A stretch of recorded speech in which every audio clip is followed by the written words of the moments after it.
First thing, the Jews were complainers in the wilderness, being led by Moses. Now, not compared to Trinidadians. Not compared to Trinidadians at all. All the time, everyone in the opposition parties, people that oppose the PNM, have been calling for unity. We must unite to get rid of the evil and wicked PNM. As soon as Kamala actually she took heed to what the people were asking for, which is a coalition, the critics come out. The Devant Marages, the Basan Barats, the team. And of course, the PEPs. Wow, we know the PEPs. They criticize racism all the time. Yet they are the ones, just like PNM, always speaking about race, race, race. And their mouth, their words, their rhetoric is just as vile and vindictive and despicable as PNM. Yes, PEPs we're talking about. And Philip. Philip is a wonderful activist. But he's going to be a very dangerous Prime Minister the day he's ever elected into office. I'm telling you. Right? A lot of the laws that he wants to implement, a lot of the policies, his concepts of what democracy is quite autocratic. And that is the reality. So let us get back to what I was now mentioning there, which is that we want unity. You want unity. But of course, as soon as Kamala welcomed Jack Warner and Gary Griffith to fight against the PNM, everyone started to bawl like patongs. Bow, row, row, row, row, row. Everything. Row, row, row, row, row, row, row. Complainers. Complainers worse than the Israelites in the wilderness. Worse.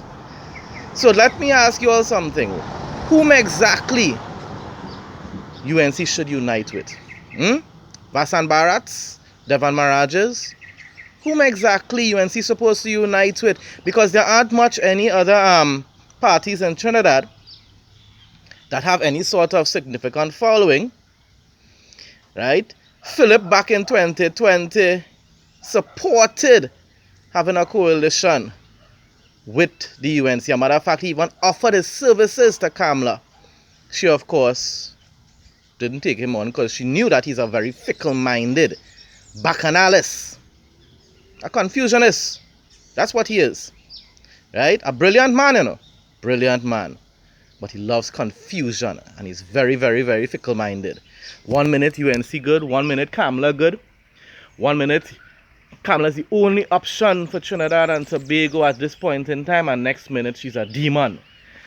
And his little minions behind him follow everything that he says. I could remember it. It had one, I can't remember his name. When Philip demonizing Kamala and UNC, he's doing the same. As soon as Philip started to say that UNC is the only option, his entire narrative changed. And I told him that. I said, watch out your hypocrisy. Just a few months before, you were demonizing UNC, and all of a sudden now you're supporting them just because your leader says so. Those are sheep. That's what they call sheep. That's what they call people that they could never be independent-minded.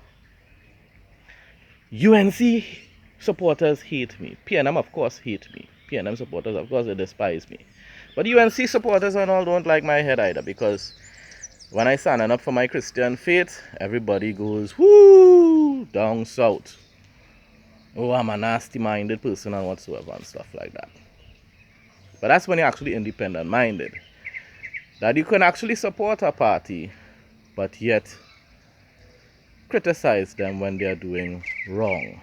An actual wrong. Like refusing to condemn the books being sold in RIK, which will end up in the schools, which will end up part of the syllabus. Gender identity, which defies Science defies human and social biology. Biology, it defies science. That's what is going to end up in our schools as a syllabus, just as it already is happening.